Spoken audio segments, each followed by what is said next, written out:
chug some beers and make some bad gambling picks. Welcome to ChuggieBets.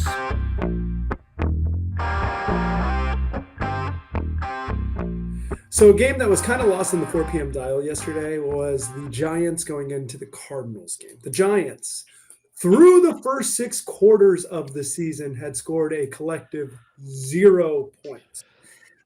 Now they came back to win that game. I don't remember. I think they were down 21-0, and they end up scoring the next 28 points to win the game 28-24, something to that extent.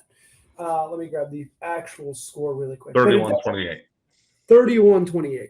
They were down 28-0 in the first 3 quarters. So I've got so many thoughts on this. A, do you think the Cardinals tried to blow the game on purpose? You think the GM was calling the coach down on the field, be like, hey, you remember Caleb Williams? Let's take it easy, and just started running the dog shit plays? Or B, do you think Josh Dobbs is too good for what the Cardinals are trying to do, which is absolutely tanked this season? I don't know if anyone has thoughts here, but that was my takeaway. I have a fun conspiracy theory. Okay. It's that the GM gave the coach, he said, listen, the first half is all yours. This is your audition for keeping your job, showing that you are the guy for the job. The second half, you lose the game. So then they get their guy, but he also shows he's capable of, so if he goes 2-15, but he wins most of the first half, and you're like, okay, this guy's good. I think there's a handshake agreement there with Josh Dobbs that if he performs really well in the first half, but make sure they lose, then he gets one of those 3-year, $15 million a year backup deals, like the Matt Flynn backup quarterback deal or whatever. Dobbs had a really good stat line for the backup guy: 21-31, 228 and a tutty. Right, that'll get you 7 yards an attempt. Shoot, that's better than a lot of guys in 2 games. Dobbs is starters. Dobbs is starting, but in 2 games, Dobbs has solidified himself as a guy who can play in the NFL as a backup quarterback for sure. He's also only been on the team 2.5 weeks, right? Mm-hmm. Wasn't he only on the team 4 days before that first start? He spent his whole career playing basketball. Charlie Villanueva. Yeah. Yes, he does that look to him. If I knew where Charlie Villanueva played, I probably could have made that joke better. But I think he was a UConn player, but I don't remember where he played. He was UConn. He was Toronto for a while. I don't remember after that. Do you guys know UConn's really bad at basketball? Oh yeah, UConn is not good at basketball anymore. When was the last time they won anything? It's been forever. He feels like a Piston to me. Do you think they would have been? Do you think they would have been safer with Colt McCoy at this point? Because they got rid of Colt McCoy because he's too good for the mission of getting Caleb Williams. I kind of think they messed up handing off the reins to Josh Dobbs because he may be better. I think we're probably giving the Cardinals too much credit that they actually did this on purpose, and that wasn't the Giants. Absolutely. It's a fun thing to. It's a fun thing to talk about, but. Realistically, they're just actual ass, and the Giants finally figured out. They just had to score that one.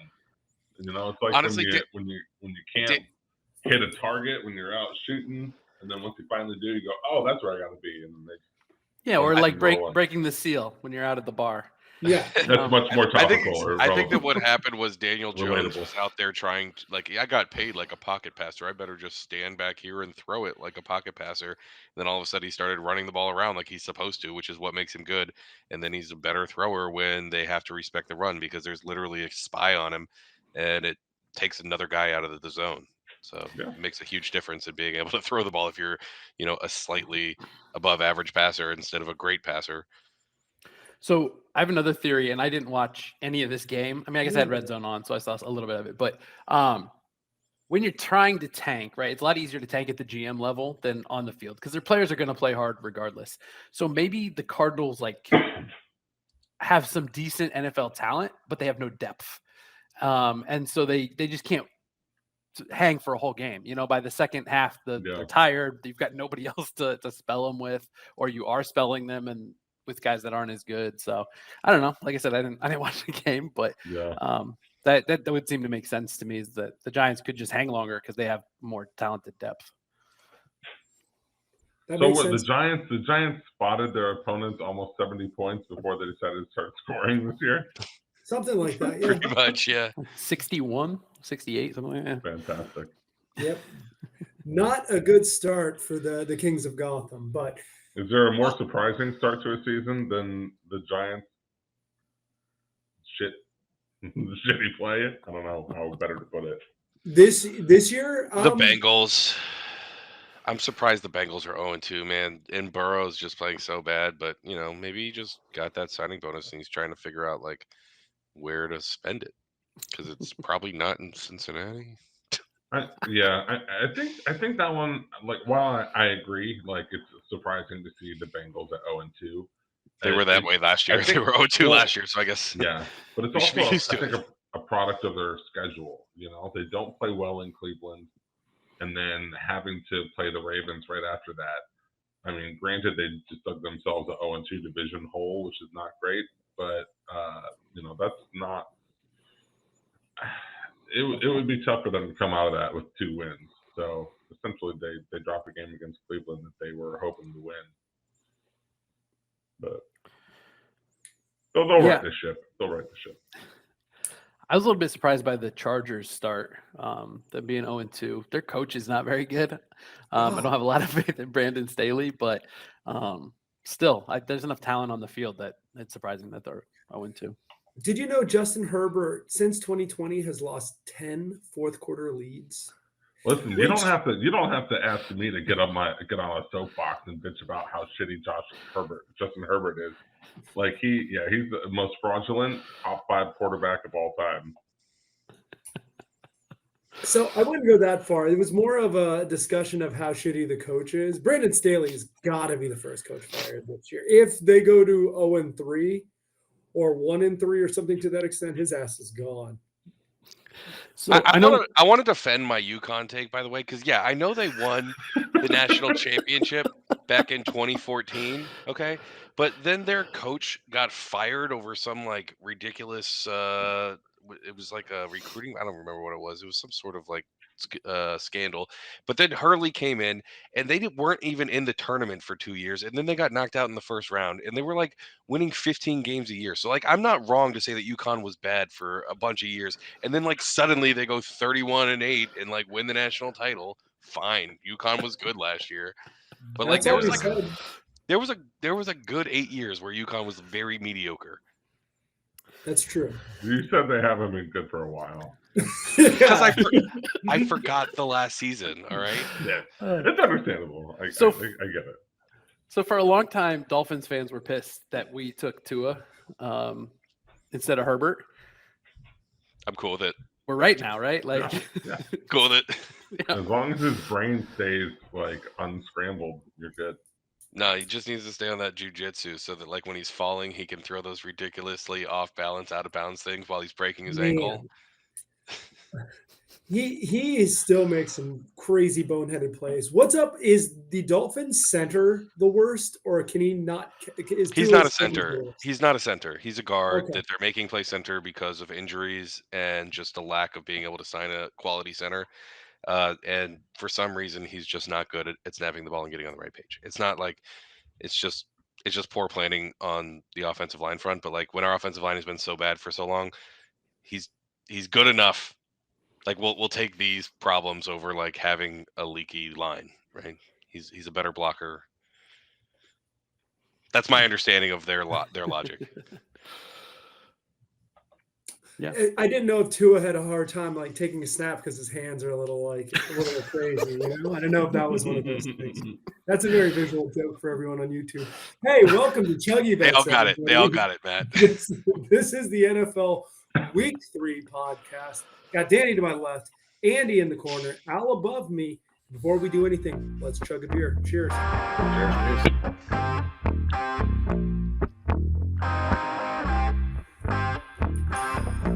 Yingling for the troops. We had a great week as a gambling collective, and I don't think it's a surprise at all that I didn't make a bet, so we probably improved our odds. Collectively, as a team last week, we went 18-12.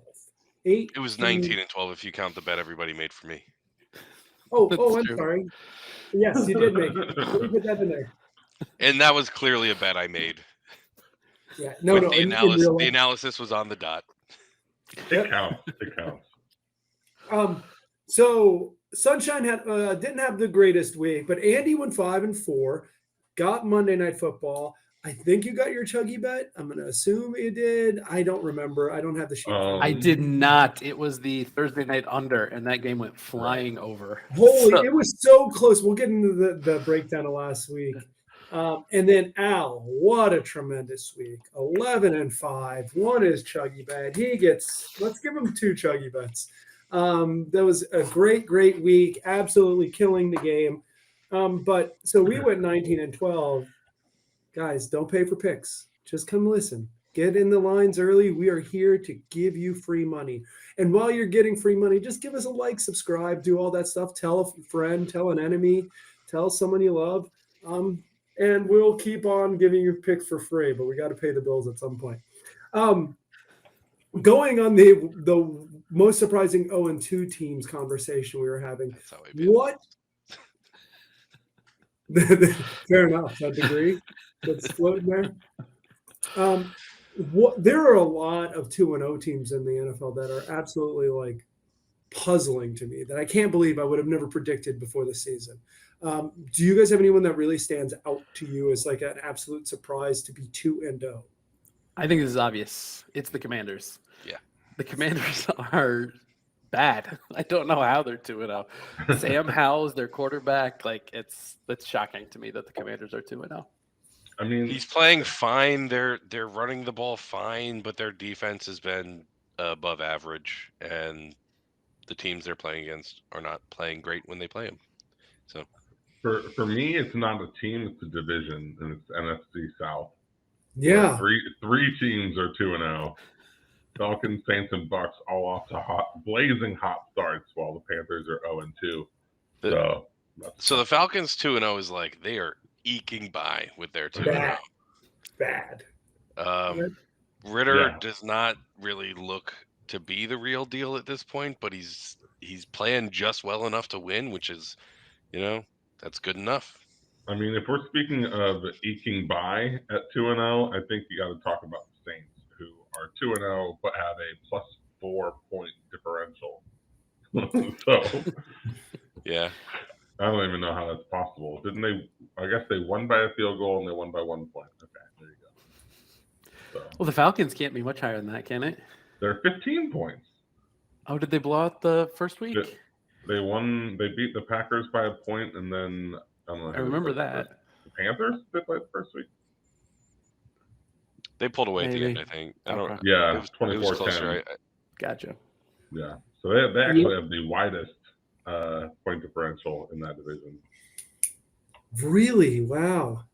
They don't even throw the ball past the line of scrimmage. I know. I don't want to besmirch the Falcons because we've got a lot of fans. We got can't help it though. It's like such an easy target, So that they run the ball well. Yeah. They got 2 good running backs, and Bijan seems to be the real deal. He looked good. Yeah. So, On draft night, I was making fun of the Falcons and the Lions because they both took first-round running backs, right? But Bijan's looked really good. yeah. It's back, baby. Running backs are coming back in style. Chubb is not coming back. Yeah. R.I.P. Yeah. R.I.P. Pour one out. R.I.P. Where he at? Oh, The hospital. That's where he at. yeah, he's at the Pittsburgh Medical Center. No, that's an injury. I think you're right, Danny. I don't think we really see him. If he gets back on the field, he's never the same. That's like the whole leg.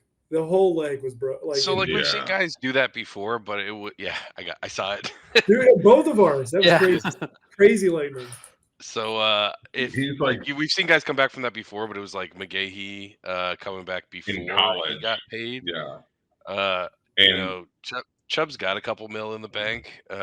He's 27 also. He's like on the downslope of the running back usefulness window, Well, like I think he'll come back. I think Chubb is good enough that he'll come back and be a very good running back again. But I just don't think he'll be like he's best in the league right now, right? He's best in the league level running back. He's going to And be I like don't. replacement level. No, I think he'll be like when Ricky Williams came back, right? After his weed thing, and he was like still really, really good running back, but just not best in the league anymore. You know, I think he could work his way back to that level, but it'll be in like a year or two. Nick Chubb has already had a devastating injury at Georgia when Yep. he was in And college. he's worked also. back from it before, so he knows. Same knee. Was it the same knee? Yeah. Ooh. I don't know if that makes it better or worse. Is it better to have a devastating injury on the same knee twice, or to have equal amount of injuries on both knees? Are we talking about like a We'll sport have to ask impact or Dr. like James a like a that one. We'll quality have to of get life him on next week. impact? Because quality of life, I assume it's probably better to happen on the same knee, so you still have one good one. But who knows? I would say it's better on the same leg, like under any circumstances. Yeah, I didn't know if you have one explosive leg or you have equally like not as explosive legs. You have one leg that's like a foot longer and a lot stronger. I don't know. So he has like a bolt of brace to his femur. I do have a very important question to follow you guys up with. So we had a lot of money riding this weekend. I didn't put it on ChuggieBets, but I lost a devastating bet this weekend. Al lost a devastating bet this weekend. So I'm going to take it to the jury of two, Andy and Danny. What beat was worse? The Rams kicking a field goal down 10 with the clock running out, so Al lost his 7.5 on San Francisco, or the Broncos completing a 500 Hail Mary. So I lost my Commanders' 4.5 point cover. That Hail Mary was bobbled crazy. Sean McVay said he didn't know the spread. Something's got to give. Andy, who got beat worse?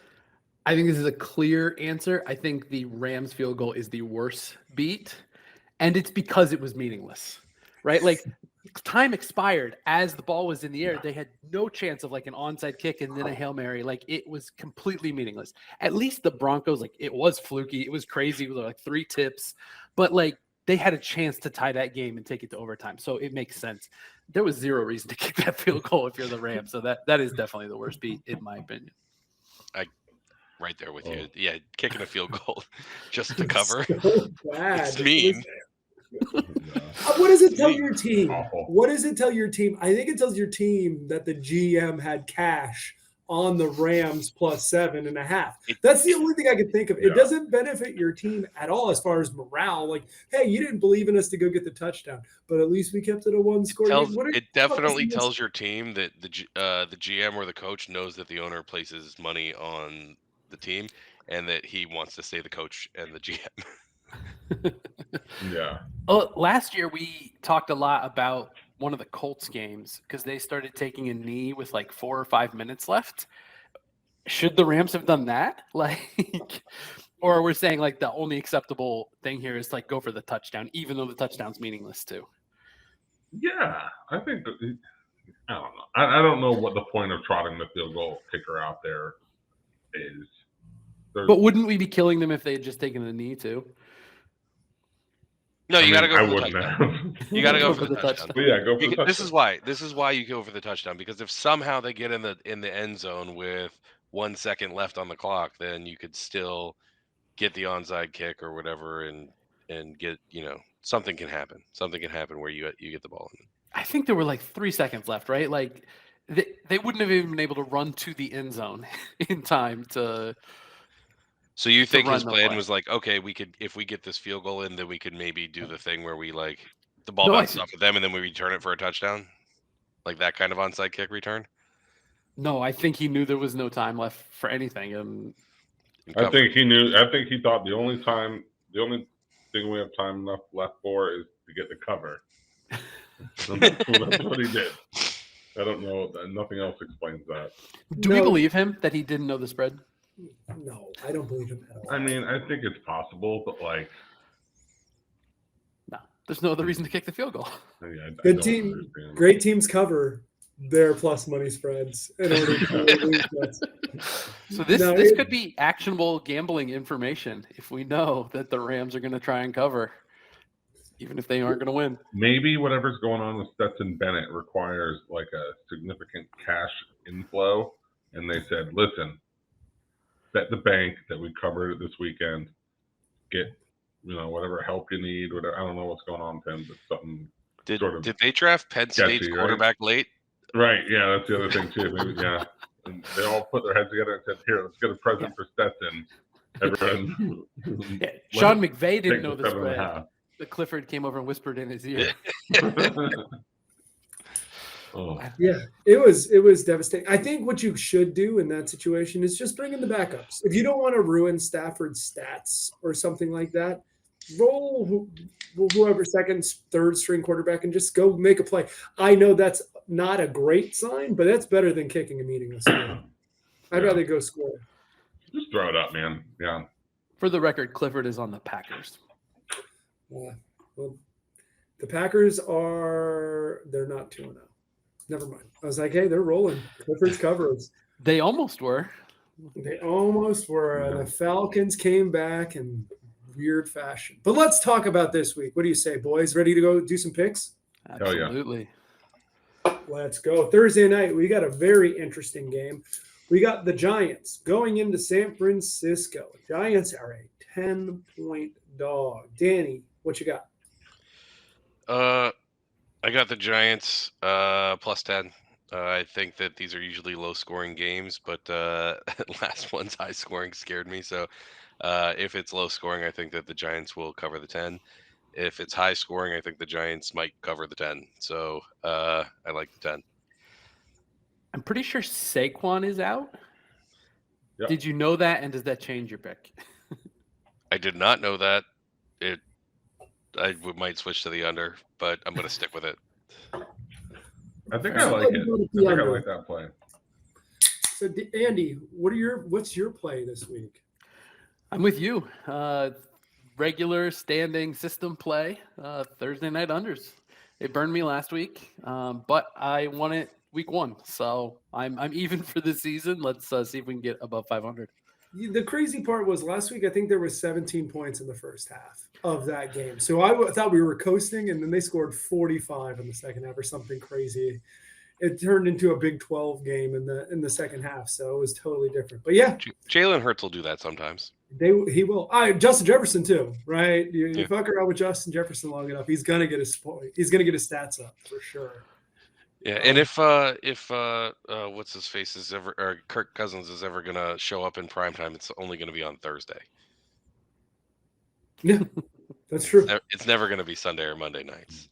Oh, that reminds me. I saw a stat today. Every team in the NFL has played at least 8 Monday Night Football games since 2012, except one team. Can you guess that team? And can you guess how many times they played on Monday night? It's got to be the Lions. It's not. They Okay. played 11 times, apparently. The Browns. Nope. Jags. It is the Jacksonville Jaguars. You want to guess how many times they've been on Monday Night Football since 2012? Two times. Less. 0. 0 times.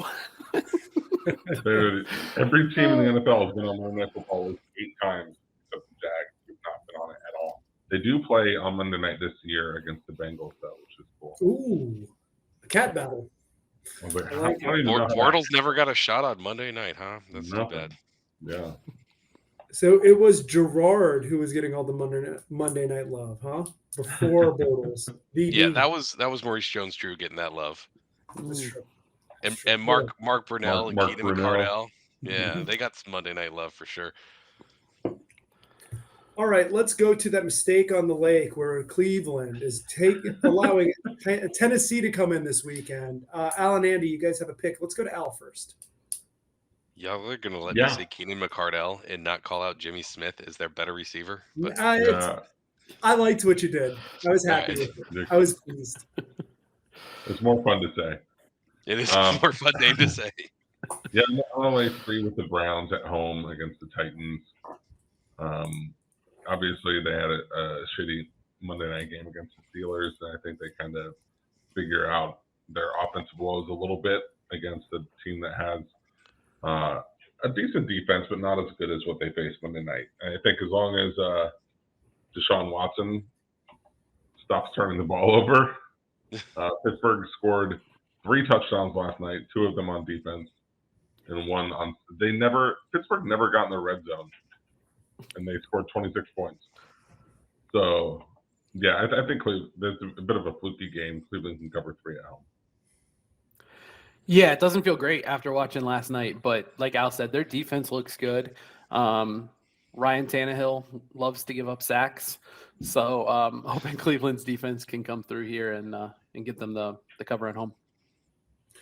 Yeah, I like that one too. That feels good.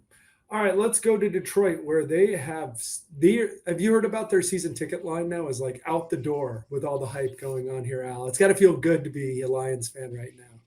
I mean, probably felt better before Sunday, or at least by halftime. But yeah, I mean, I think they put 3 guys on IR this week, including Chauncey Gardner-Johnson, their safety, and James Houston, their second-year defensive end, who had the second most sacks on the team last year. So they got some injury issues, but I just think they're a much better team than the Falcons. I think they're pissed that they didn't get their first home win last week. They're at home for this one and just 3-point favorites, and I think they should cover that pretty easily. So this is going to be standard Danny analysis. Goff seems like he's figured something out in Detroit, and Ritter doesn't seem to have it. I know we said earlier Bijan's pretty good, but Detroit's got a pretty good running back as well. So I think that Seattle game was a little fluky. Geno just does weird things sometimes. He's such a weird quarterback where he looks so bad, but then all of a sudden he's running backwards to his right and he makes a laser throw for a touchdown. Yeah. I don't know how he does it. Well, he just has a cannon, and they've figured out a way to use it. Is how he does it. But they don't have to play against Geno Smith, and I think that they're going to cover this 3. I think that the 3 is way too low. I think that people are riding the Falcons, believing in the Falcons' record, and I think that that's just not enough points. They'll win by a touchdown. That feels like the right side to me too. Atlanta's getting ready to go to London next week anyways. Have you guys seen this? Sorry for the distraction. The Disney Plus game, they're going to make all the players like Toy Story characters. Oh, yeah. Yeah. Ooh, I like that. Weird. I love it. I understand they understand football's may have hit his maximum capacity because kids don't care that much.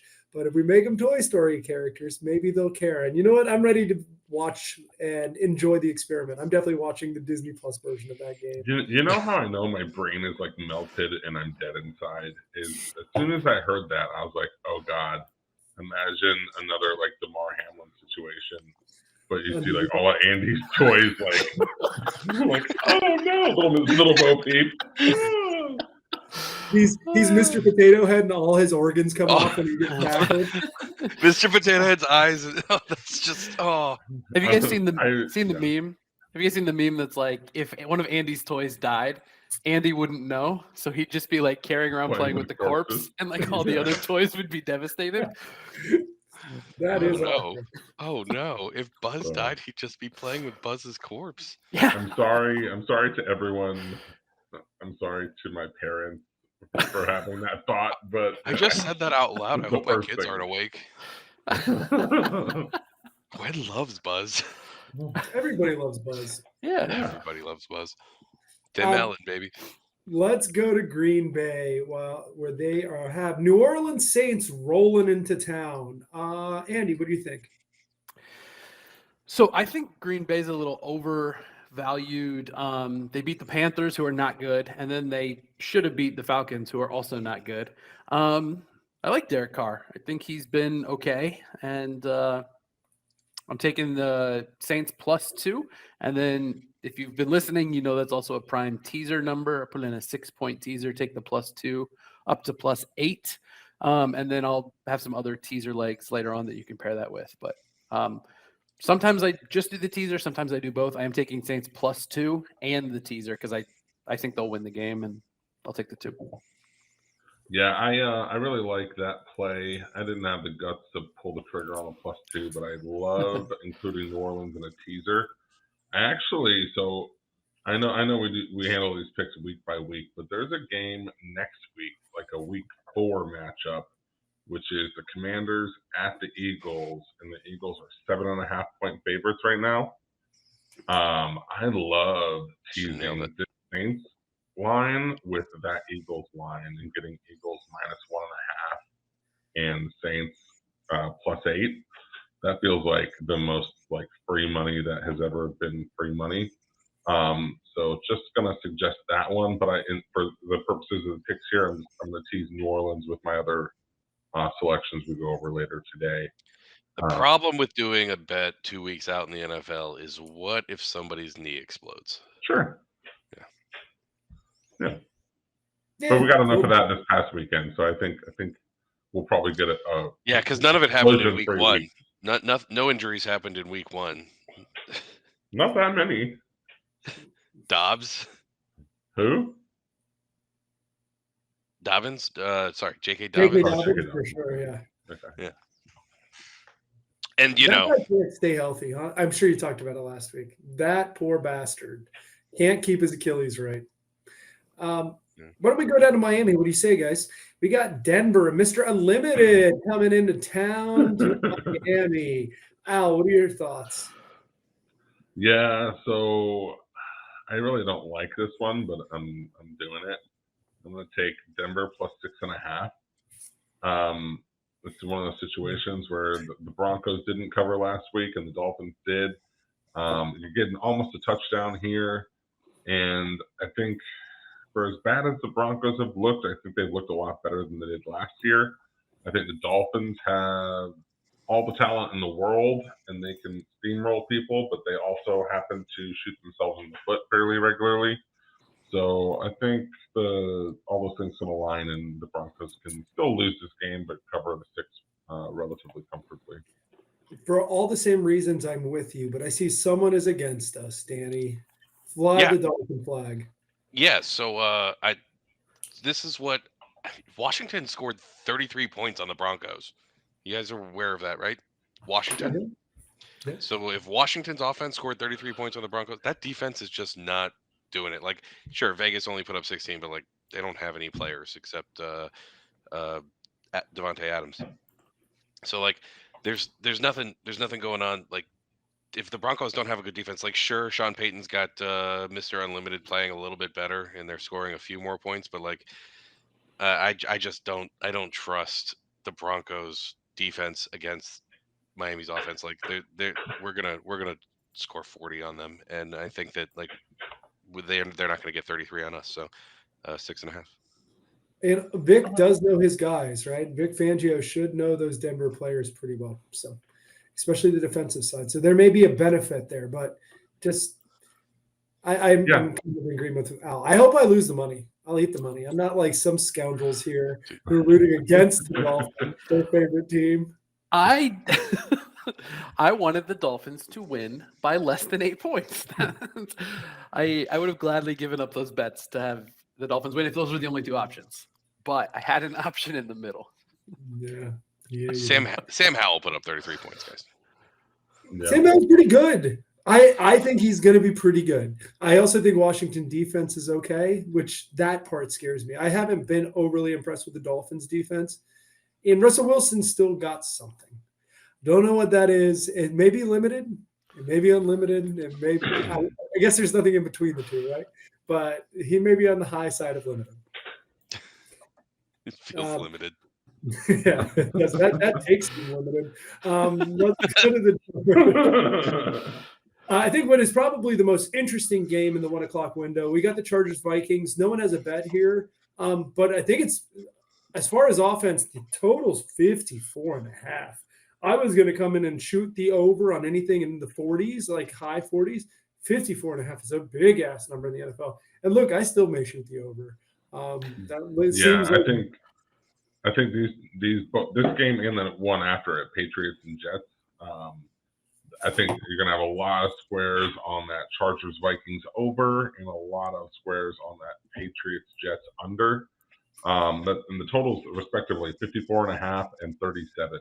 So pretty bold plays, to be honest. So I'm not going to play it here.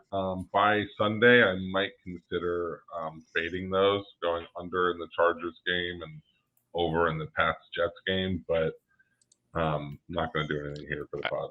I think you guys are wrong to think about the over here. I think the play here is the Vikings at home +1. I think Cousins and Jefferson are just going to light them up. Yeah, I think both teams are in a spot where they need to win, so I think we're going to get a really good game. If I had to pick one of those quarterbacks in a spot where they need to win and they're playing at home in Minnesota, I would go at with 1 Cousins. p.m. At 1 p.m. Yeah, 1 p.m. That's his window in 3:30. Minnesota. Oh, we got a red alert, live bet alert at 3:15. Check the score. Take that Vikings money line when they're down a touchdown or two. They'll be down going into that. I actually love that bet. I'm gonna like if the Vikings are down, I'm gonna live bet the Vikings number, whatever it is. If it's +3.5, if it's money line, I think that's a great bet. New England, New York Jets sound sexier on paper until you watch the players, and you're like, yeah, let's pass. So let's just keep on rolling. We got the Bills with the Commanders hosted in Washington. Take the Bills, lay the points, 6.5. Doesn't matter. Lay the points there. It is the right play. You're getting under a touchdown. The Bills are a great team. They are still playing like a great team. They do concern me as far as their age and their injuries coming forward, but they're not injured yet. So lay all those points, 6.5 of them, and let's go Bills. Their pass rush is gonna get to Howell, and he's gonna play bad. He's gonna throw some interceptions in this game. I don't know if it'll be more interceptions than Josh Allen this year, but yeah, we'll see. All right, let's keep on rolling. We got an AFC South classic. We got the Houston Texans led by CJ Stroud, who's having a sneaky good season for a rookie, looking pretty good so far. Going into Jacksonville, scored 9 points last game against Kansas City defense. Al, what are your thoughts here? Yeah, so currently the line it's 9.5 and 10. And if you can get the Jags at -9.5, I like to tease them down to 2.5. And that's another one of my teaser legs. 3.5, yeah. Wait. Oh shit, yeah, it's too far. Maybe it was 9 earlier. Maybe it's already moved. But fuck it, I still like it. Let's go. Ideally, you get that number at or under a field goal, but most books offer 7 you can still tease teasers. them. Yeah, you can still tease them past a touchdown. It's still a decent play, especially 3.5. I like the Jags to win this game by a touchdown. I don't like them to win it by 2 touchdowns. So yeah. I think if you have to play a side here, you have to play Houston, and I hate saying that. Houston Stroud's been good, man. He's definitely the best quarterback out of this class. We talked about that last year. He's going to be the best quarterback out of this class, and we were all right. We are. We're pretty smart, huh?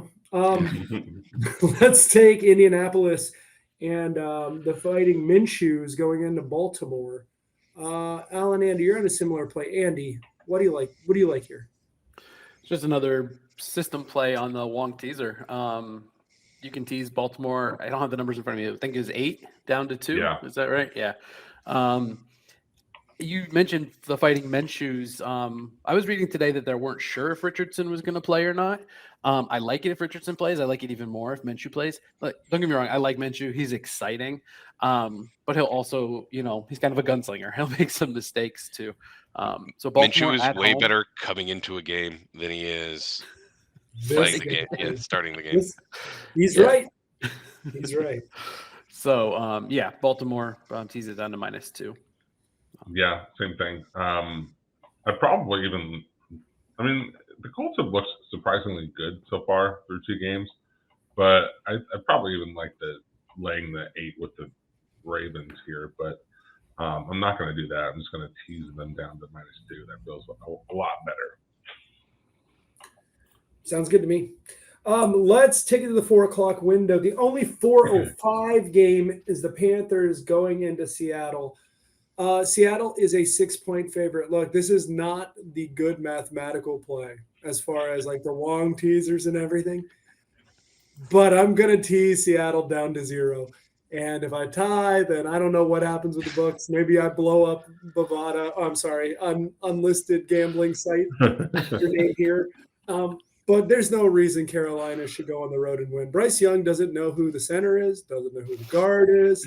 They're a team that is a mess. You think you'd be able to see which one's holding the ball because you could see right between their legs? You would think so, right? He's 4'7". It's perfect eyesight to look between the asshole and the ground, and he can't find the ball. It's a bad look.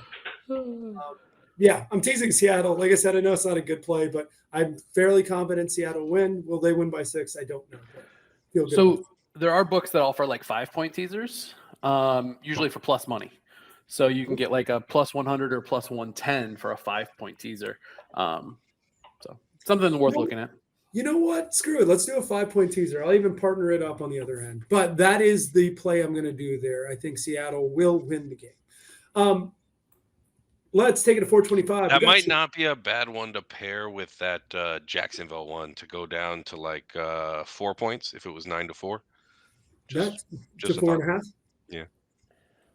I like it. I like it a lot. Yeah, we're doing a good job of holding the burps.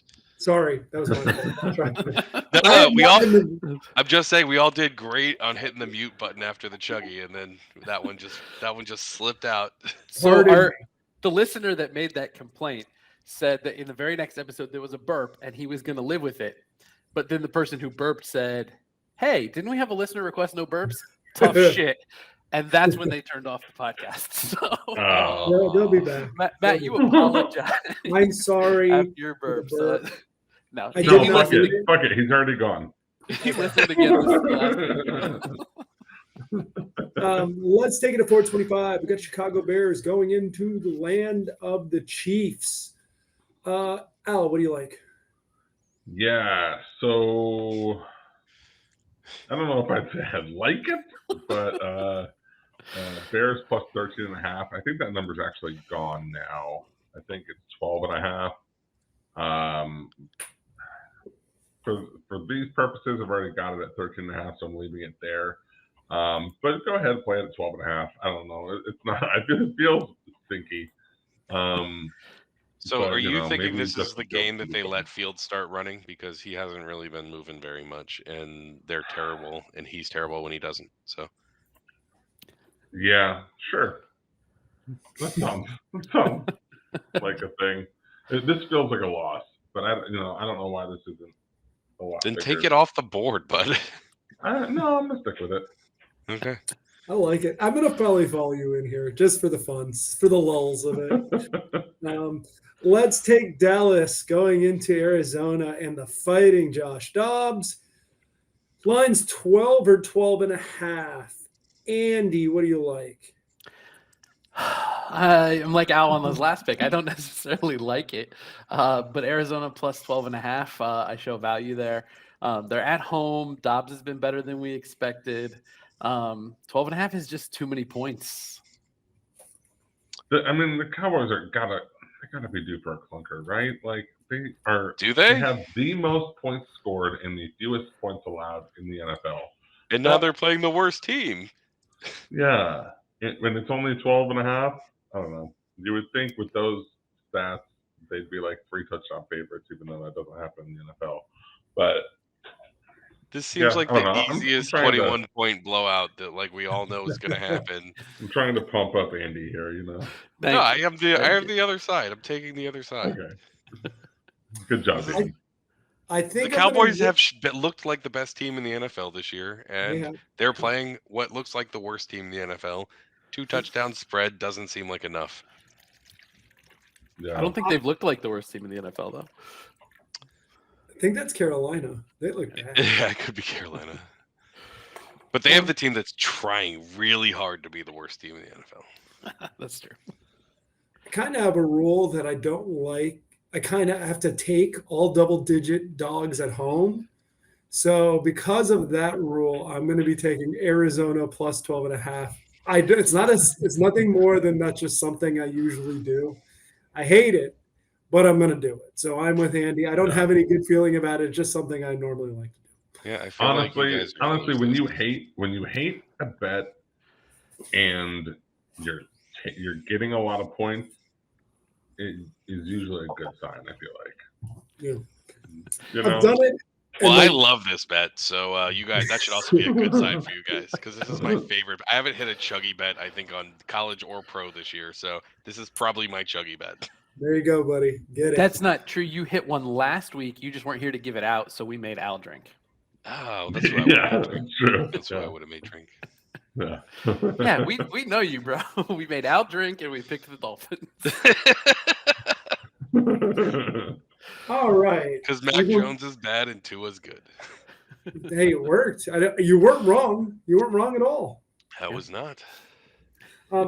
Let's take it because we've been waiting all day for Sunday night. We got Pittsburgh going to the classic stadium of Las Vegas, Allegiant Stadium, to face the Raiders.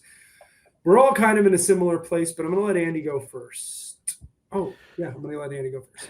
So this is another one just like my Saints pick earlier. I'm making 2 bets. I'm taking Pittsburgh plus 1.5, and I'm also going to tease that up with a 6-point teaser to 7.5. I think the Steelers are better than the Raiders. I know their offense didn't look great last night, but their defense really looked pretty good. I don't think Garoppolo is going to look very comfortable against their pass rush. So I'm taking both of those bets. Yeah, this feels like a bit of a cheat for me here because I put this in yesterday. The Raiders as a pick'em. It's now Raiders by 2.5. So I think I'm going to update the spreadsheet here to Vegas minus 2.5. And I'm sure that won't bite me in the ass at all. But I'm doing that because I'm also teasing Pitt up. So I get to tease them up to 8.5. So Pitt plus 8.5 in the teaser. I'm also laying the 2.5 with the Raiders at home. I think the Steelers play exceptionally well at home. At least the defense does. So on the road, we'll see if the Raiders can cover the 2.5. It's going to take a while for you guys to get me to bet on Pickett right now. I didn't realize there were 2.5s out there. Danny, if you do it, I won't give you a chuggy. Or if you do it, I'll give you a chuggy, whichever one you want. I'm going to try not to go over 5 bets per week just so that I can not fall 50 games behind you guys this year. Okay. Well, chug a beer for not picking a play. I'm going to switch mine to 2.5. I just looked now. Is absolutely right. The number's up to 2.5 now. So even better. I get 2.5 points with Pittsburgh, and the teaser goes up to 8.5. Yep, and I'm going to tease this as part of the 5-point teaser that you guys talked about. Now that it's at 2.5, I'm going to take this as the other side of my teaser and only bring it up to 7.5.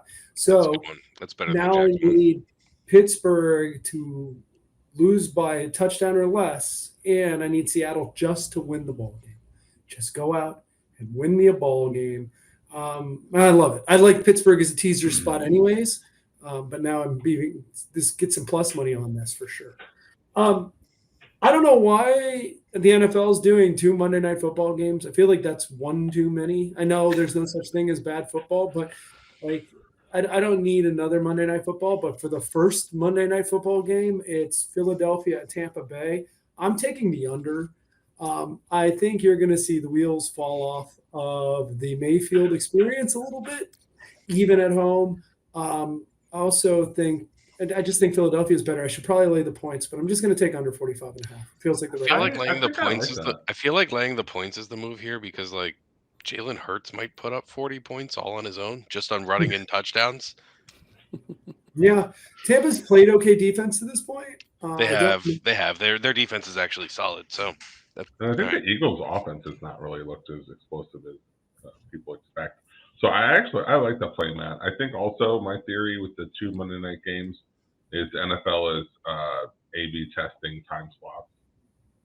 Maybe. I think people always bitch about how late Monday Night Football goes. So it would be great if it started early, and I love a 7:15 start. That's fantastic. I read an article, I want to say it was on The Athletic yesterday or the day before, that we're saying in the most recent contract they gave ESPN/ABC/Disney extra games than what they've had in the past. So they have to put them somewhere, and they're testing out different time slots. They're kind of hoping that people will tune in for the first one, and then if they show clips of the second one, people will roll right into the second one, and they'll end up watching like 1.5 games. Basically. Yeah, I mean, I don't know why that wouldn't happen. I mean, Monday Night Football is too late. I'm not making it to the second half of the Monday Night Football game most of the time. They're just trying to get us the whole game, a half of each. Watch the first half of the first game, the first half of the second game, go to bed. Actually, that is a really good idea, Andy, because you're assuming that the East Coast is going to watch the whole early Monday Night Football game. The West Coast is going to watch the whole late Monday Night Football game because they'll be getting off of work or however they normally do it at 5:15. And then you get some laggards. That's a really good way to maximize the advertising dollars and the gaps. You're right. That's good. Thank you for that insight. Wasn't my take. It was like I said, I think the Athletics. $4.99 well spent. You rich. Let's go to the second Monday Night Football game. I share my Athletic subscription with you, buddy. You do, I know. I'm just messing. Actually, I don't know if I should put this on the podcast, but my buddy put me on to a link that you can basically turn any paid article into one that you can read. Oh, so that's a hassle. Also, they deserve their money. Yeah. I'm sharing enough subscriptions. We should all pay for one of them and then share them. Yeah. Agreed. I love sharing the subscriptions I pay for because it's a lot of money. I want everyone to get a better deal. For sure. It does make it feel like you're getting a better deal. It makes me feel better about the money for sure. It makes me justify it to my wife. That is for certain. Like everybody's using it. Of course. Like, what are my friends gonna do if we cancel this? They won't be able to watch. I'll get like one less. They won't be able to watch Bone for a year. Yeah, it's okay. We'll be fine. Final Monday Night Football game, the late Monday Night Football game. We got the Rams going to Cincinnati, the struggling Bengals. Let's start with Dano here. Dano, what you got? So the Rams ran through a really good Seattle team, and then they stuck with and lost to San Francisco. They did kick that dumb field goal. They covered. They covered. But yeah, so I think the Rams I think they're back to being good. I think that they just need their good quarterback to be a solid team. And I think the Rams are a contender this year. I've said that a lot, and I just think that Burrow's just doesn't have his head right now. They only put up 3 points against Cleveland in week 1. And then they just got beat by Baltimore. So I just don't think that that Burrow has his head right now. And he could easily get it right for Monday Night Football and throw for 40 points and I'll lose this, but I think that Stafford will keep up with him and win. There's also a chance Burrow doesn't play this week. I don't know how big of a chance, but yeah, he re-injured that calf injury that he was struggling with in the preseason. And then when they asked him if he was going to play, he said, "We'll take it day by day." So, not a good sign. Yeah, he's got an extra day to get healthy. So that's a football guy move. He's going to play. I'm just saying it's possible. Yeah. And that number is going to change if he doesn't play. So, Andy and Al, let's go, Andy. Sorry, I already called it. Yeah. So my spreadsheet shows a ton of value on this pick. I got the Rams very, very wrong in week 1 when they beat Seattle. So I'm a little hesitant about actually betting this one. But I'm laying the 2 points with Cincinnati. They're at home. I'm hoping Burrow takes the extra day to get his health right, get his head right. We already talked about this. They started 0-2 last season, and then they were incredible after that. So I'm hoping that's what happens. Normally, this is a number where I would just automatically tease the Rams up, regardless of what my spreadsheet says, because it's in the long teaser range. But I show so much value on Cincy that even with the teaser, I can't get into a value range. So I debated, but ultimately I'm going to trust my spreadsheet and leave that one off and just take the Cincy -2. Okay. There are some 1.5s out still, so I'm going to do the Bengals -1.5. Sure. Obviously, is pending, pending Burrow playing. I think if Burrow doesn't play, that obviously feels a lot worse. I don't even know who their backup is. But I'm also going to tease the Rams up. And there are, so I had +8.5, but There are some 2.5s out there. So yeah, you can kind of get an extra point of value there if you have multiple books. But Bengals -1.5, Rams teasing up to 8.5, and we'll hope to end up in the middle there somewhere. Jake Browning. What the fuck is a Jake Browning? Yeah. Sounds like a guy who got in a gunfight with like Wyatt Earp. With Smith and Wesson. He played at Washington like 5 or 6 years ago. Yeah, I think Burrow needs This to is play. his first season in the NFL, though, and he's 27. Awesome. Yeah, I'm interested to watch that game. I don't know what's going to happen, but hey, at least we got 2 Monday Night Football games. We get 5 hours. I guess 4 hours, 4.5 hours of NFL football. Can't be. Andy, I want you to chug a beer just because I like to see you do it. Absolutely. Should I lean in closer here? Ooh. So let's do a little bit of cleanup before we do our chuggy bets. Ooh. Al is on teasers that include New Orleans, Jacksonville, 3.5, right? That's an odd teaser, but he's on it.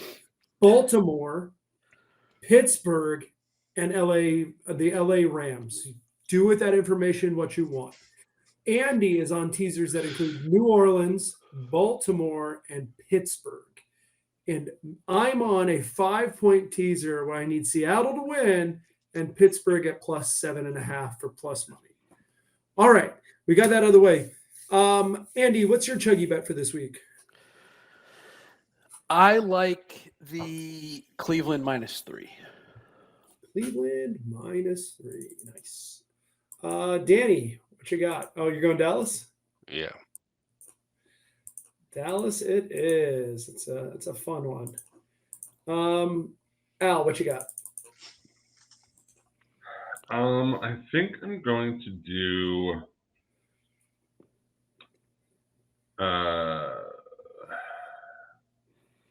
New Orleans, Baltimore teaser. New Orleans, Baltimore teaser. Everyone listening at home, New Orleans, Baltimore teaser is Al's teaser. And I'm going to do Buffalo laying the 6.5. Before we conclude, if you made it here 57 minutes, you know who you are. Andy, I had a question for you. I had someone come ask me, who is a fan, ask me about -110 bets. He's like, don't you always lose those because there's never enough money? And I tried to explain that you get your money back. I don't know if you could do a better job of explaining what a -110 or a -115 bet is. Yeah, I don't know if I can do a better job, but I'll give it a shot. So a -110 bet, you're going to bet 100 and get back about 91. It's not exactly, but for the purpose of this, we'll say you get back 91. So bet 110, get back 100 would be the exact numbers. Yes, that is accurate. So yeah, it's totally reasonable to think, why would I bet 100? Even if I win, I'm only getting 90. I'm still losing $10. But you don't actually lose the 100 that you started with. If you think about it, like if you're betting with a friend, right? Say Danny and I are going to make a $100 bet. My $100 stays in my pocket until the bet is settled. And then if I lose, I give Danny 100. If I win, Danny gives me 100, right? So it's the same concept, except the sports book insists that you give them your money up front. So I give them $100. They hold on to it. If I win, the actual amount that they deposit back into my account is like $191, right? So I get my 100 back plus the 91. They just don't want to have to chase people down for their money and break legs and all of that stuff. Would not be a very successful sportsbook. So they hold on to that. Now, plenty of people who chase people down and break legs are very successful sports books, Al. They are. Bookies have been doing it forever. The trust of your word. Yeah. So that's why you might not want to bet with a bookie.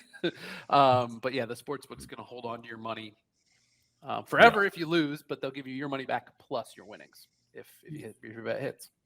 If you're interested in more of that kind of stuff, I am doing a segment on TikTok. I'm calling it ChuggieBets University because why not? And I'm going to be explaining all kinds of different like gambling concepts, get into a little bit of the math. I'll try and avoid too much math, but if you are interested in understanding more of the concepts, check out my TikTok. Yeah, throw some questions in the comments, or if you're reviewing or rating our podcast, feel free to include questions in the reviews there. You can send us physical mail or email us or send us wire. Pony Express. Pony Express. Any way you want to get us a question, we'll answer on the phone. All right. Thank you, everybody. Like I said, please like, subscribe, do all that stuff, comment, tell us you love us, tell us you hate us, tell a friend, tell an enemy, do all that good stuff. We love y'all. We make the content for you guys. So good night, Joey. Good night, Steven. Right, Matt. Good night, Ken. Cheers.